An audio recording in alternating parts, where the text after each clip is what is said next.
There has been a significant amount of discussion on how Facebook and Instagram have affected us. There's even analysis on how TikTok has been affecting young people. But this gets more media play proportional to its influence than YouTube does. YouTube has quickly grown to be one of the most influential media in the world today, and has remained somewhat under the radar despite its large influence. With the small exception of the messaging being put out by Tristan Harris, who you may know from his role in the Social Dilemma docudrama. I'm going to help explain what YouTube's impact on us is. In order to understand YouTube's influence on us today, we need to understand a little bit about its history. YouTube was invented in February 2005 by 3 former PayPal employees who were inspired because they wanted to look for videos of Janet Jackson's exposed breast during her 2004 Super Bowl performance, and also the 2004 Indian Ocean tsunami. However, their original idea for YouTube was a dating service. So we were pretty desperate at this stage, and we were trying to come up with ways to get more videos and more users. And of course, if you get girls on the site, that's the best way to attract more users. So we actually went on Craigslist in the Los Angeles area, and we made a bunch of posts and said, hey, if you're female and if we think you're attractive and if you make 10 videos and you upload them, then we'll send you $100 with PayPal. So that was sort of going to be our strategy. But actually, we didn't get any replies to that. So yeah, it was pretty frustrating. Difficulty in getting people to take on the offer made the founders pivot to allowing users to upload any video they would like. At the time, it was avant-garde to be able to upload videos of any content to be shared with anybody, although Vimeo was technically the first to allow users to do this in 2004. The official YouTube website was launched December 2005. Half a year later, in July 2006, they were getting 100 million views per day. And so Google purchased the site in November 2006 for $1.65 billion. Hi YouTube, this is Chad and Steve. We're the co-founders of the site, and we just want to say thank you. Today we have some exciting news for you. We've been acquired by Google. Yeah, thanks. Thanks to every one of you guys that have been contributing to YouTube, the community. Flash forward to the present. In 2019, YouTube reported ad revenue of $15.15 billion from being the second most popular search engine and the second most popular website. Both of these would be second to Google.com. 73% of adults use YouTube, which is among the highest of all social media, slightly skewing toward the younger demographic. YouTube in 2021 has made us more global, more viral, less corporate, and lastly, at the mercy of its recommendation system, which changes very rapidly. YouTube has contributed to the information era by allowing for a much larger accessibility of information to the public. You no longer need to sneak into a college classroom to get access to quality education content. MIT and Stanford are now both offering significant amounts of recorded lectures online on YouTube, with many others following suit. For every person who's trying to spread troll reviews or fake COVID information, there are more who are trying to spread legitimate information. In 2021, YouTube is a competitor to TV and traditional media, but it is very different. Because it hosts user-posted content, YouTube will obviously be less corporate than traditional media such as TV or news websites and newspapers, in which users do not get a direct say on what is displayed. YouTube in the earlier days was very personal content happy, with most of the popular channels being YouTubers. You can look at this graph for the most subscribed YouTube channels in 2010. YouTube in 2021 is much more corporate than its social media counterparts, such as Instagram. Instagram remains focused on personal as opposed to corporate content. From 2010 to 2021, there was a dramatic shift in the type of content that people watched on YouTube. But why did that change? And what does YouTube actually want us to watch? In its early days, YouTube optimized for view counts, suggesting videos that you were most likely to view for any amount of time. A 2012 change to the algorithm made YouTube prioritize watch time as opposed to the previously used view count. This is what many streaming services like Netflix, Hulu, Amazon Prime Video, and others optimize around and use to quantify their metrics. The previous view count metrics were more similar to the Nielsen ratings that TV broadcasters use to gauge viewership at any given moment. The 2012 change brought the power of the recommendation algorithm to light for many YouTubers. Many YouTubers had channels that had significantly increased or decreased viewership after the change. In roughly 2016, YouTube began using machine learning models that would learn user behavior and predict which videos to recommend to them, as evidenced by their research paper on that algorithm. This was part of a movement in big tech firms to leave the biggest decisions for how to grab users' attention up to the machines, previously shown to be successful by both Facebook and Netflix. This new machine learning recommendation engine was the most powerful tool yet at predicting what users wanted to watch. To overview, a recommendation system, platform, or engine is a subclass of information filtering systems that tries to predict how much a user would like a specific piece of content. Machine learning is a type of computer algorithm that learns to improve automatically by data that is fed to it, such as data about what videos you like to watch. When combined, they create machine learning recommendation engines, an all-powerful tool that is so good at recommending content to users that it can cause addiction. And it is a driving factor for people spending 2 hours and 24 minutes a day on average for every day in 2019. Without getting too into the technical details, there are basically 3 different styles of recommendation systems. There's sparse matrix factorization, pioneered by Netflix in 2009 to recommend movies, which classifies users using matrices that track who has rated what movies. Feature-based recommendation is based on encoding text and images into machine-described features, which are basically just a long list of numbers. And finally, there is graph-based recommendations, which involve making a graph of all the different users and videos, and training the machine by trying to predict different pieces of information in adjacent parts of the graph. Using the powerful Google research team, the YouTube recommendation algorithm was born. This model blended together many of the elements that were mentioned just before: user prediction optimization and video embedding into features. Following the footsteps of other recommendation engines, it immediately came under fire for recommending extreme content for children, which the company addressed in 2017.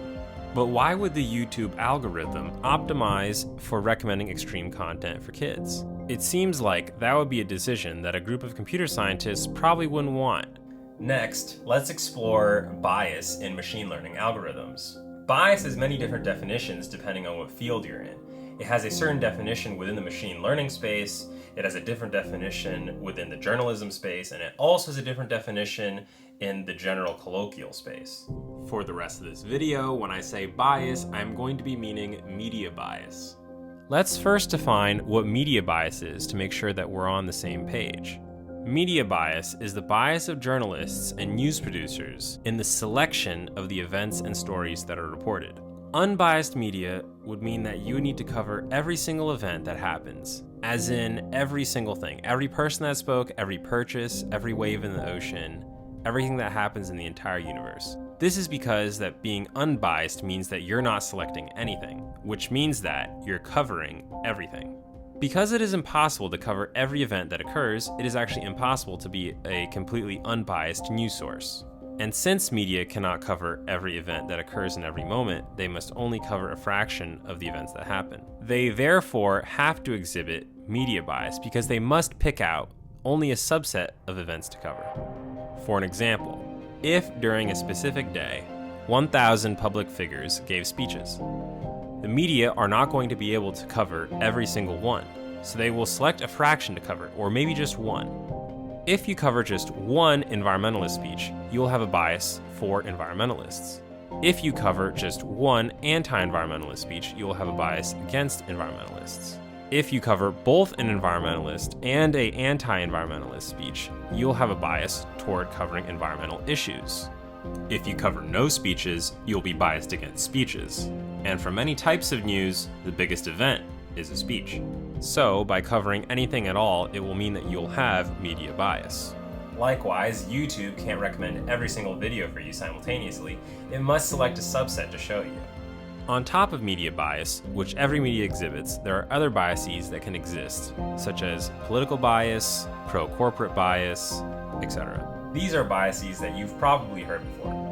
But the difference between watching traditional media and watching YouTube is not what kinds of bias they have, but rather who decides the bias. For traditional media, like TV channels or newspapers, the executive editor will decide what topics and individuals will drift in and out of the limelight on any given day.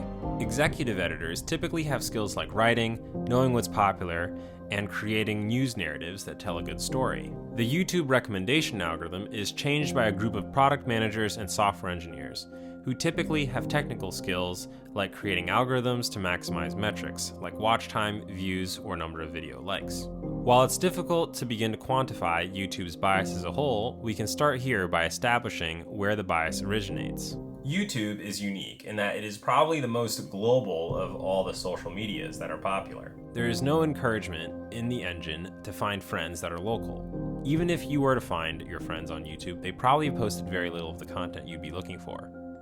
Because of the increase in number of people that get news on YouTube, it looks to be a contributing factor for why people have stopped going to their local news sources. We can say that YouTube has a global as opposed to a local bias. Like Facebook has received significant flack for, YouTube also has shown users a very high amount of polarizing content. Polarizing content means that there are multiple contradicting viewpoints of an issue. There is evidence that polarizing content makes people pay attention. And because watch time is most important to the algorithm, it will continue to push polarizing content because more people watch it than regular content that is more in line with how they expected the world to be. This is the effect when you combine watch time optimizing, or the attention economy industry, with the recommendation engine. To showcase an easy example of how an attention economy can create a very warped perception of the world, imagine a huge flaming car crash near you on the road. You'll probably look at it, but that's not because you enjoy seeing other people getting into serious accidents, but rather because you're in shock and horror about what's going on around you. You understand that while car crashes occur, they're not so frequent that they're a part of your everyday life. However, machine learning recommendation will learn this about you and pump your recommendations full of huge accidents, disasters, and terrorist attacks. Wait a minute, we saw this in regular media too. Terrorism gets a fairly significant amount of play in the traditional media, so much that it vastly skews how people think they're going to die. However, YouTube and other social media can be even more warped than the traditional media because they don't need to be factually correct to get airtime. Therefore, YouTube can have a polarization bias that's more extreme than traditional media. Although YouTube is working on removing fake information from the website, you don't need to obey journalistic integrity to post a video. According to one MIT study, fake news spreads 6 times faster than real news, probably because you can make up something that's way crazier than what would happen in real life. This is ripe for setting up recommendations with lots of extreme and fake content. Automated fact-checking systems have been difficult to develop due to the truth being hard to define. While going viral for humorous or music videos is harmless, many regard videos such as political videos going viral as negative, because it encourages most users to share while only understanding issues at a surface level.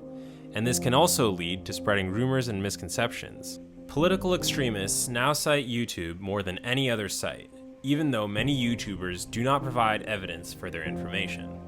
YouTube has been pushing back against this misinformation trend in recent years, after several popular misinformation campaigns trended on the site, like climate change denial, and would often be suggested up to 20% of the time if you had previously searched related terms. YouTube has clearly put forward a large effort, but this is a whack-a-mole type effort to reduce the amount of extreme or harmful content on the platform. The YouTube blog has essentially turned into HR. The message is, don't worry, we are investigating and attempting to fix those new viral videos that are creating problems. Sorry if your kids saw that video.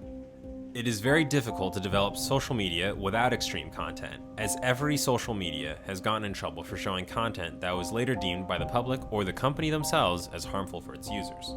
YouTube viewers and content creators will be at the mercy of the recommendation engine going forward, just like they were before. Every tweak to the algorithm will have such a dramatic effect that it will change how users will perceive reality. There is also the responsibility question. If the goal of the platform is to allow anyone to post videos of anything they want, of course some people will choose to make offensive content. If you went up to anyone on the street and started talking to them, they might say something to you you find offensive. When that happens, many would say it's your fault. because you talk to them first. So if you go on someone's YouTube channel and you see something that they've posted and you're offended, is that not analogous? The YouTube recommendation algorithm in the 2010s through 2021 may have exhibited some polarization bias. But I don't think it's appropriate to say that recommendation algorithms in general will cause polarization forever. We've seen many different generations of the YouTube algorithm with all sorts of different biases in all sorts of different directions. YouTube hasn't kept the same algorithm for more than a couple years at a time, and it is probably actively changing as we speak. Therefore, the YouTube recommendation algorithm may bias in a different direction in the future because of the increasing backlash regarding political polarization and misinformation, as the company itself has mentioned many times in public statements that it's trying to make changes in this area. We will have to wait and see what the future of YouTube and its recommendation engine hold for us.